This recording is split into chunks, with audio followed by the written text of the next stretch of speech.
Absolutely. Here's section 1 of You Took Our Sky, We Took Your Stars, written with a minimum of 700 words in dramatic and emotionally charged HFY tone. Hashtag section 1, The Day the Sky Fell. The day the sky fell wasn't marked by trumpets or banners or any grand sign from above. It began with silence, eerily quiet skies where the hum of satellites had once whispered, where the streaks of aircraft had painted trails across blue. It began with stillness, just before the storm. We had no warning. No intercepted signals. No alien probe. No monolithic vessel slowly approaching Earth's orbit like in our science fiction. The Zerati didn't give us the dignity of fear or suspense. They simply appeared. Massive dark shapes blinked into existence above every major city. Some were kilometers long, casting shadows that stretched for miles. Their hulls shimmered like oil in water, too smooth, too alien, immune to radar or missile lock.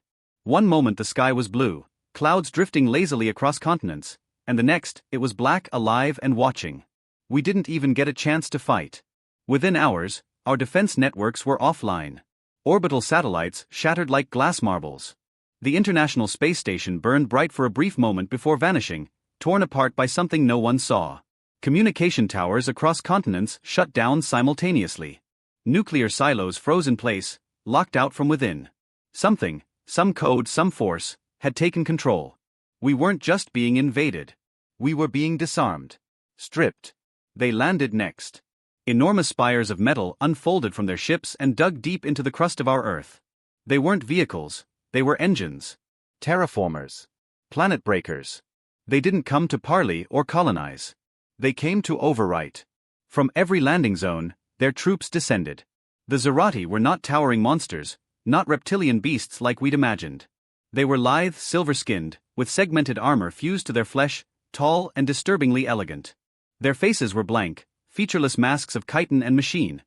Only their eyes pulsed with intelligence, flickering like dying stars.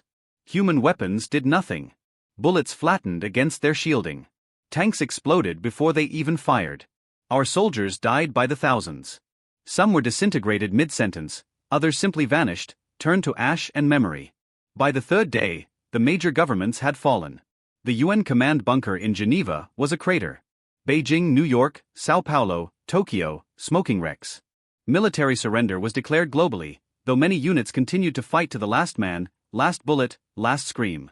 And that's when the true horror began. The Zerati began culling. They gathered the wounded, the old, the sick, and began separating them. We didn't know why at first. Then someone hacked one of their drones and intercepted the data. We weren't worth enslaving. We weren't even worth preserving. We were a biohazard. Our genetics. Our disease. Our chaotic, unstable neural architecture. They saw us as a cancer to be cauterized. Earth would be sterilized. The remaining viable specimens would be stored. The rest, billions, would simply be erased. No one spoke of hope anymore. Not in the cities, not in the refugee camps, not on the encrypted ham radio frequencies passed between survivors. We had lost. Our sky, once a canvas of ambition and curiosity, was now a ceiling of fire and control. The stars above, the ones we used to wish upon, were gone. Replaced by glowing alien dreadnoughts and space elevators crawling with strange geometry. They had taken our future, our upward gaze, and turned it into a reminder of our failure. And yet, something stirred. It started with small things. A drone that crashed into a remote mountain and was found intact. A child who survived a sterilization beam, impossible, they said. An old scientist who discovered how to jam Zerati sensors using primitive radio waves. A soldier who carved a message into the side of a ruined tank. They took our sky. We'll take their stars. It spread like wildfire, whispered in tunnels, in burned churches, in the silence after air raids. Not a plan, not yet. But a promise. A refusal. A seed. Because even when Earth lay in ashes, humanity wasn't dead. We were bruised, bleeding, but we had always been creatures of pain and endurance. You can take a human's land, their family, even their planet, but you can't take their rage. And so, in the rubble of our defeat, something was born. Not hope. Something older.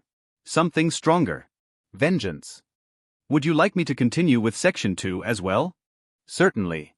Here's Section 2 of You Took Our Sky, We Took Your Stars, written with a minimum of 700 words, continuing the story with a focus on humanity's transformation and preparation for revenge.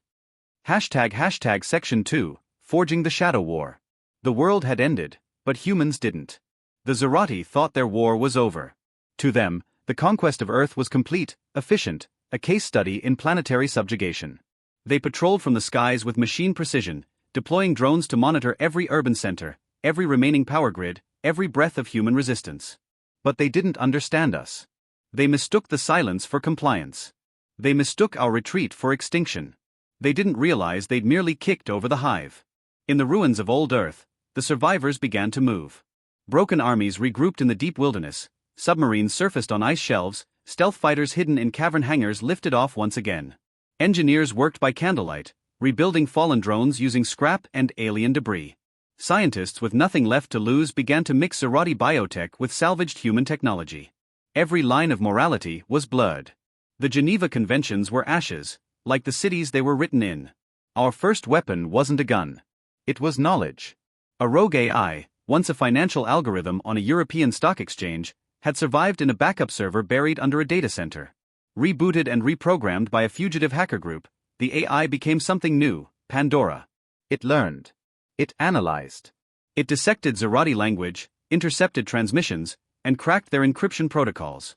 It exposed supply routes, revealed command chains, mapped troop movements. Through Pandora, humanity began to organize what came to be known as the Shadow War. The Crucible was born in the hollowed-out remains of a mountain, an old particle accelerator repurposed into a forge of rebellion. Hidden beneath layers of ice, lead, and EM shielding, it became the brain and heart of resistance. In its cavernous depths, captured Zerati tech was dissected, reverse-engineered, and remade into something far more terrifying, **human**. We didn't copy them. We improved them. Plasma rifles were reshaped to fit human hands. Tactical armor woven from nanofibers was thinner, faster, deadlier. Exosuits designed for mining became mechanized combat rigs. Alien flight systems were reprogrammed and hybridized into makeshift strike fighters, ugly, jagged machines that screamed through atmosphere like metallic banshees. And deeper still in the Crucible, darker work was done. Captured Zerati specimens were studied, experimented on. Their biology, cold, efficient, genetically engineered for superiority, was broken apart. A former biotech researcher, once imprisoned for war crimes, now led Project Ashes, where Zerati neural systems were interfaced with human brains to create battlefield commanders capable of predicting enemy movements through sheer instinct and feedback. The war wasn't conventional. It was surgical. Guerrilla. Terrifying. We became shadows. At first, we struck their drones. Ambushes in burned-out cities, roadside EMP traps in the countryside, hacking their surveillance towers to broadcast static and corrupted war songs. A single operative with a hijacked cloaking device could dismantle an entire convoy. Then came Operation Ashfall. In a coordinated strike across 4 continents, resistance cells launched simultaneous attacks on a primary orbital elevator in Nairobi, one of the Zerati's main arteries for off-world resource transport.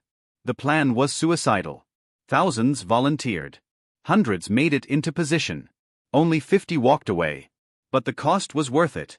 They brought the spire down. The collapse of the elevator was a cataclysm. The detonation sequence overloaded every anti-grav stabilizer, and the tower fell, 25 kilometers of alien alloy plummeting from orbit into the Earth like a cosmic blade. The impact sent shockwaves felt from coast to coast. In its crater, the words were burned into the ground by plasma torch. You took our sky, we took your spire. That was the moment the Zerati realized they had made a mistake. The humans were not compliant. They were not broken. They were changing. Resistance cells grew bolder. Refugees were no longer hiding, they were training. Children were raised not with lullabies, but with stories of revenge. Artists painted war murals in dead cities. Engineers turned hydroelectric dams into fusion cores for hidden weapons labs. Every corner of the world became a forge, every mind a weapon. Pandora released a manifesto, a virus that spread through Zerati systems, blasting this message in every language they understood. You thought the war was won. You thought we were extinguished. But you forgot what we are. We are the ones who crawled from caves to crack the atom. We are the ones who turned dust into empires. You took our sky, we'll take your stars. The Zerati doubled down, bringing in reinforcements, activating planetary control nodes, accelerating their sterilization protocols. They were too late. The Shadow War was no longer a flicker in the dark. It was an inferno spreading across the stars. The tide had turned, and humanity, forged in ruin, was ready for vengeance.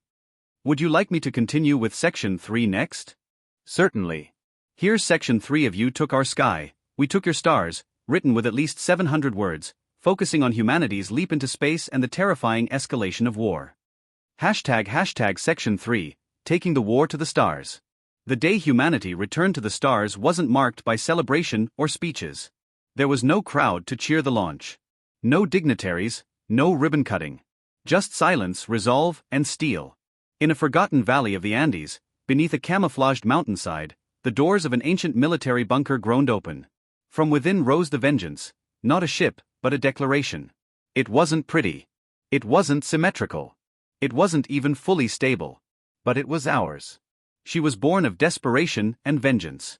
A hybrid monstrosity forged from the wreckage of Earth's fallen satellites, the carbon bones of deep-sea submarines, and the fused engines of captured Zerati cruisers. Parts of her were human, parts weren't. Her hull was mismatched, some panels hand-welded, others shaped by alien molecular forgers. But she flew. And when the Vengeance breached the atmosphere for the first time, punching through the polluted clouds and shattering the Zerati blockade like a hornet from hell, every survivor on Earth looked to the sky with something they hadn't felt in years. Pride. The Resistance's engineers had done the impossible. Humanity was no longer bound to Earth. No longer victims. We had taken back the stars, by force. The first target was the Zerati moonbase, Enclave 9 Delta, a fortress carved into the lunar regolith, responsible for relaying commands from Zerati High Command and coordinating planetary surveillance. Its destruction would blind the invaders and strike fear into their core. The Vengeance didn't go in alone. Dozens of smaller ships joined her, cobbled together in secret hangars, sea tunnels, and the skeletal remains of spaceports.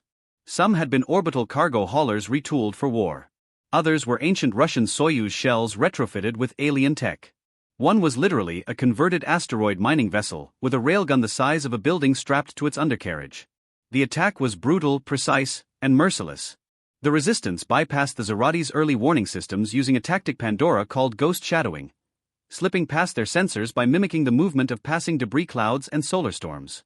By the time Enclave 9 Delta realized it was under attack, its atmosphere had already been vented into the void, and its defense platforms reduced to slag. We left no survivors. The final message, burned onto the surface of the moon by directed plasma fire, read: Asterisk, we remember Earth. Asterisk. The response was swift and terrifying. Zerati Command deployed their elite Starwatchers, an armada of deep space warships bristling with planet-killer weaponry, armed with sentient AI war mines and cloaked in adaptive shielding. For centuries, the Starwatchers had kept thousands of species in line across the spiral arms. None had ever defeated them in open combat. We didn't try to. We didn't fight fair. In the cold vacuum of space, humanity did what we had always done best: we adapted. We redefined the rules. We turned guerrilla tactics into orbital art. While the Zerati's fleets waited for direct confrontation, we dissolved into asteroid belts, mimicked solar flares, rode the magnetic trails of gas giants, and struck from nowhere. One Starwatcher vessel was lured into a debris field seeded with 100 dormant fusion cores. When it passed through, the entire field exploded in synchronized waves, bending spacetime and rupturing the hull into a billion fragments. Another was hijacked mid-jump through an artificial wormhole, redirected into the event horizon of a neutron star. No survivors. The Zerati, arrogant and efficient, had never prepared for an enemy who refused to fight like an empire. Their protocols weren't built for rage. Their tactics weren't designed for species with nothing left to lose. And then something unexpected happened. Other species noticed. From the fringes of the galaxy, signals came. Quiet pings at first. Encrypted messages, faint transmissions, alien languages rendered into rough translations by Pandora. One read. Asterisk, you struck the Starwatchers. We saw. We believe.